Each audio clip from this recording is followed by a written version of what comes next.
What's up, Logos Personal Finance students? Welcome back. It is June 10th, 2020, day 3 of term 6. We're about halfway through the first week of term 6, but it's day 53 overall of our online learning experience. I'm glad you all are here with me virtually, and glad that many of you have already begun logging into Econ Lowdown and getting some of those assignments done. If you haven't logged into Econ Lowdown yet, please make sure you do so.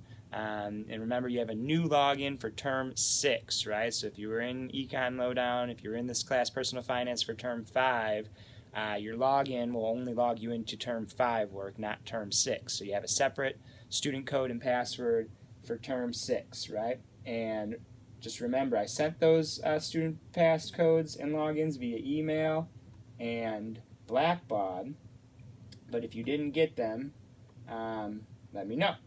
But let's go into Blackbaud, and we see our personal finance class page. Whether you're in second hour or fifth hour personal finance, it looks the same. I want to mention today's Wednesday. That means tomorrow, Thursday, 10 to 10:30, we have our first Zoom meeting of the term. So make sure you set your alarm for that so you don't miss it. Look for the link that will be appearing on this bulletin board later today.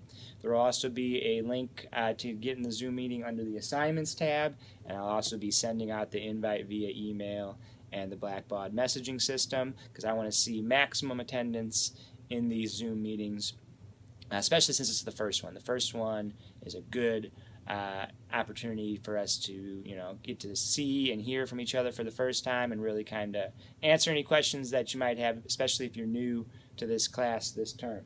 But let's get into Econ Lowdown so we can see what's on the agenda for today. We go under topics. I didn't have to do that. There's a link to Econ Lowdown right there on the bulletin board.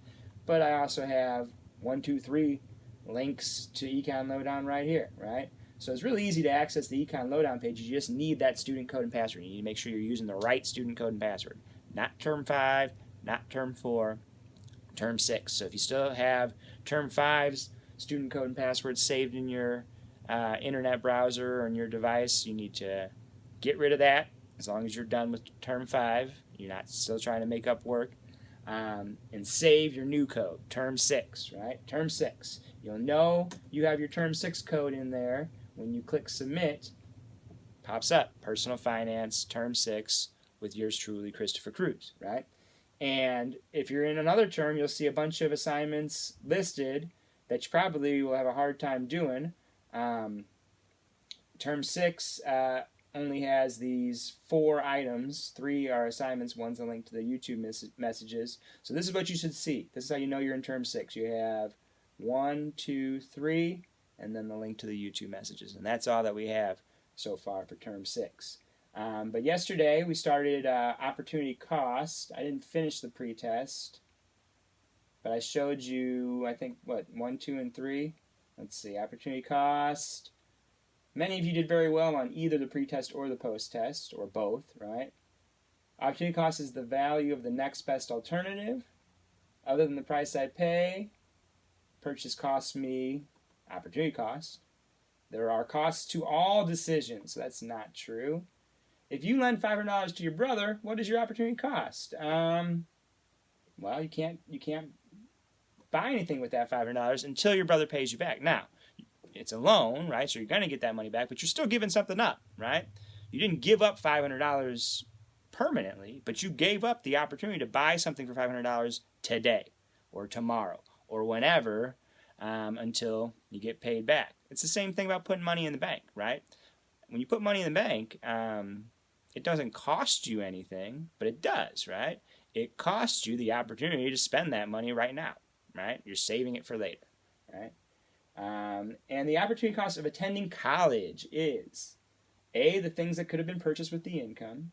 B, attending college is an investment in human capital, so there's no opportunity cost. There's always opportunity cost. Every decision. C, the things that could have been purchased with the money used to pay tuition and buy books and other supplies. D, the things that could have been purchased with the income earned working, and the things that could have been purchased with the money used to pay tuition and fees and to buy books and other supplies. It's D. It costs a lot to go to college. Not just the cost of tuition, not just the cost of books, but all the income you could be making while you're in college, right? You're losing out on that, right? You're giving that up. That's the opportunity cost. Because if you don't go to college, what do? You get a job, right? You're making less money than you would typically eventually make with more education, right? But you're making money. While your friends, your peers are spending thousands of dollars to go to college, you could be making money right now, right? Well, why would anyone do that? Well, we'll talk about that. I think you already know. But I'm going to submit the test, and I'm pretty sure I got 100% on that pretest. But that last question gets us to today's assignment, which is another one of these written assessments, which are really easy to do, right? So there's no excuse to not do them, right? We had our first written assessment on Monday. What do you want to be when you grow up, right? Which I got 100%. I got an 80 on the pretest. Shoot. I must have missed one. Okay, well, don't answer mine. Don't steal my answers because apparently I got one wrong. But what is your plan for after high school, right? Let's launch this one. What is it asking us?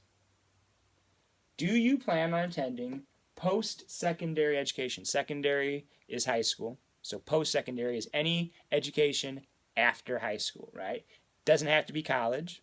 Doesn't have to be a university, right? There's lots of different types of post-secondary education, right? College, university, trade school, tech school. Maybe you want to go to nursing school. Maybe you want to go to medical billing and coding. Maybe you want to go to a beautician's school. Maybe you want to be do a trade like a carpenter or electrician. Any of these things are post-secondary education. You don't have to go the traditional, I'm going to go to Mizzou or SLU. You don't have to do that, but you can, right? Again, this is your decision. There's no right or wrong answer here, right? But understand that there's a cost to whatever decision you make. If your choice is to forego any of this and go straight into work, that's fine too. Like I said, that's making money, right? But we have to ask ourselves, why? Why do you think? I think you know why people would spend all this time and money on these things. But the rest of that question is, if you do plan on attending post-secondary education, what do you want to study and how do you plan to pay for it? Because it's very expensive, right? And that's what this class is all about. It's about cost. It's about opportunity cost. So answer that question. There's no wrong answer. And make sure, if you haven't already done the lesson on opportunity cost, take the pretest and the post-test. I'm going to have to go back and take the post-test since I didn't get 100% on the pretest. Got to figure out which one I got wrong. Hopefully you did it already and did well. If you didn't, I got 4 out of 5. I'm not sure which one I got wrong. Let me know. And let me know if you have any questions or concerns. Other than that, I will see y'all tomorrow. Peace.